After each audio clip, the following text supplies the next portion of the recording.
Spider-Man issue 1 sees the streets of New York in chaos as Mary Jane looks for Peter on the Brooklyn Bridge, imploring that the Wallcrawler leave the battle with her. The injured Peter gets up, revealing his arm is badly damaged. Mary Jane reminds him the rules are different now as the strange robot being and its soldiers return, saying they want Spider-Man. Peter tells MJ to run as he's dogpiled by the robots, but it's too late for MJ as she is killed by the giant cloaked being, flung from the bridge. Peter frees himself from the robots, swinging down to get her, but it is too late since Mary Jane has died.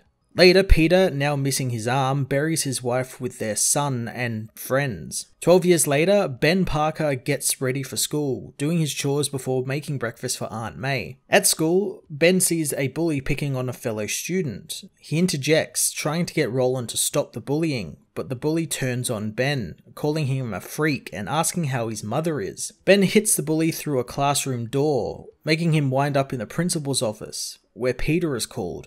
Later, as Peter and Ben head through traffic, Ben talks with his estranged father, learning he's only in town because he's between flights. Peter says that the principal wants him suspended, but Ben says he was only trying to help another student. Peter hopes he was smarter than this, and helping others is not always what he thinks, and he can't be above the rules. He wants his son to behave himself, not for him, but for Aunt May. Peter breaks the car, saying that whatever is going on with Ben needs to stop since he's doing the best he can and Ben needs to do that as well.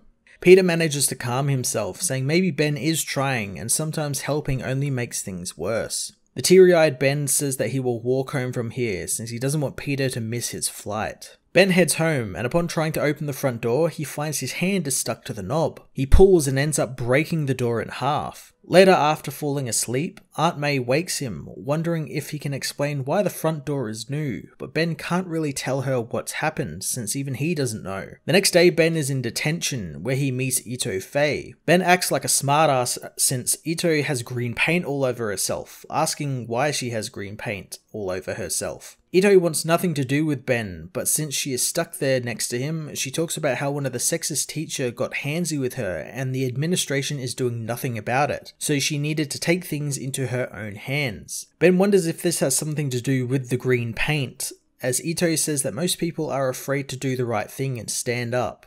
Ben knows exactly what she means, as elsewhere, Cadaverous knows his latest test subject didn't make it, and his tests won't succeed without the key, but he will never give up until he is able to bring his love back to life. Peter meanwhile boards his plane as Aunt May calls him, telling him that he needs to look after his son. Peter says that he is busy on assignment, but May knows that's always the excuse. She tells him Ben is a lot like how Peter was when he was a kid, but Peter isn't interested in getting another lecture, pretending the plane is about to take off. Before he disconnects, May tells him that he has more power than he knows.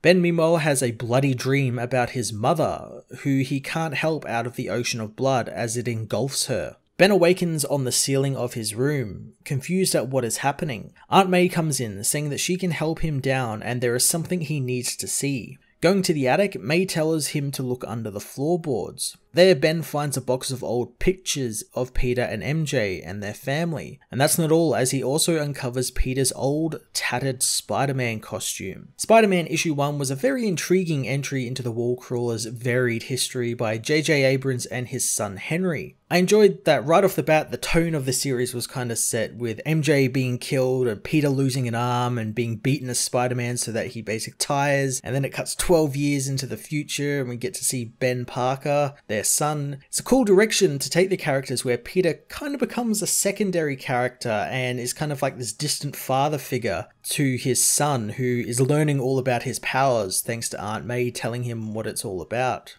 It's also quite cool since a father-son team are writing the book, so I'm looking forward to that connection getting lots of time to shine like it did through this issue, with Peter being the distant father and Ben being like the wayward son. It's quite interesting. I'm looking forward to what this series has to offer, and this was a great first issue. I'm going to give this issue an 8.5 out of 10.